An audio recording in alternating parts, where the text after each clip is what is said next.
मरकज़ी वज़ीर दाखिला अमित शाह गणेश विसर्जन जुलूस में बतौर मेहमान खुसूसी शिरकत के लिए हफ्ते को हैदराबाद का दौरा करेंगे।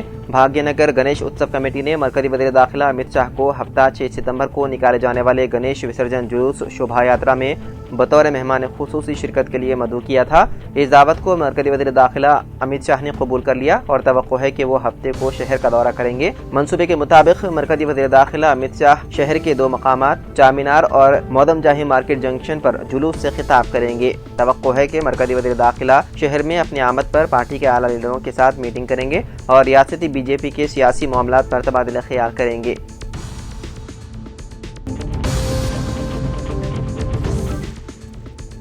परिंदे से टकराने के बाद लड़खड़ाया इंडिगो का तैयारा, नागपुर में इमरजेंसी लैंडिंग, बाल बाल बची 272 मुसाफिरों की जान। नागपुर हवाई अड्डे से कोलकाता के लिए उड़ान भरने वाला इंडिगो एयरलाइंस का एक तैयारा मंगल को एक बड़े हादसे का शिकार होने से बाल बाल बच गया। उड़ान भरने के कुछ ही मिनटों बाद तैयारे से एक परिंदा टकरा गया, जिससे तैयारे के आगे हिस्से को नुकसान पहुंचा। पायलट की वक्त रहते की गई कार्रवाई से हादसा टल गया। फ्लाइट में सवार सभी 272 मुसाफिर पूरी तरह महफूज हैं। इत्तलात के मुताबिक परिंदे से टकराने के बाद तैयारा लड़खड़ाने लगा, इससे लोगों में हंगामा मच गया। सभी लोग बुरी तरह घबरा गए और दहशत में आ गए। इस दौरान लोगों से पुरसुकून रहने की अपील की गई। पायलट ने अपनी सूझबूझ का इस्तेमाल करते हुए फौरन तैयारी की नागपुर हवाई अड्डे पर इमरजेंसी लैंडिंग कराई। उसके बाद मुसाफिरों को महफूज तरीके से बाहर निकाला गया।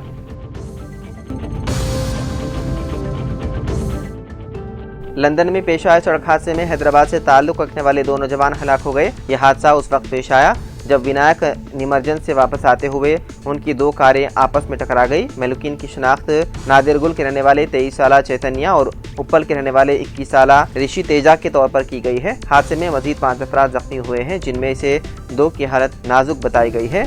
ये तमाम तेलंगाना और आंध्र प्रदेश से ताल्लुक रखने वाले बताए गए हैं। इत्तलात के मुताबिक चैतन्या बीटेक की तकमील के बाद वो 8 माह कबल आला तालीम के लिए लंदन गया था।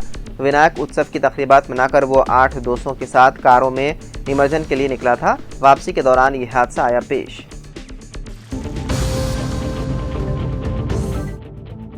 तेलंगाना हाईकोर्ट ने जस्टिस पीसी घोष कमीशन की रिपोर्ट यानी कि कालेश्वरम कमीशन रिपोर्ट की बुनियाद पर किसी भी किस्म की कार्रवाई न करने के अहकाम जारी किए हैं। बीआरएस सरबराह व साबिक वज़ीर आला केसीआर और बीआरएस के रुकन असम्बली हरीश राव ने अदालत में दरख्वास्त दायर करते हुए इस्तदा की थी कि इस रिपोर्ट की बुनियाद पर उनके खिलाफ कोई कार्रवाई न की जाए।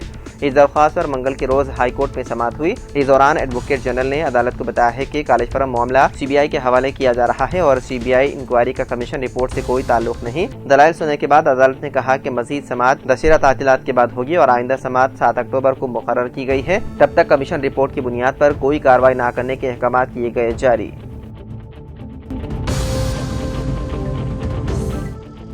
तेलंगाना के वनपर्ती जिले के पीरला गुट्टा में एक हैरतअंगेज वाकया पेश आया, जहां आखिरी रसूमात की तैयारी के दौरान एक शख्स अचानक जिंदा हो गया। तफसीलात के मुताबिक टी रमेश नामी शख्स ने अपने पसंदीदा रहनुमा साबिक वजीर संगी रेड्डी निरंजन रेड्डी की तस्वीर का टैटू अपने सीने पर बनवा रखा था। रमेश अपने रिश्तेदारों के घर नाश्ता करने के बाद अचानक शदीद अलील होकर बेहोश हो गया और हरकत ना करने पर अरकान खानदान ने समझा कि उसकी मौत हो चुकी है। खानदान वालों ने आखिरी रसूमात की तैयारियां भी शुरू कर दी। ये खबर निरंजन रेड्डी तक पहुंची तो वो आखिर दीदार के लिए फौरी तौर पर वहां पहुंच गए। इस दौरान उन्होंने रमेश के सीने पर मौजूद अपना टैटू देखा तो शक हुआ कि वो सांस ले रहा है।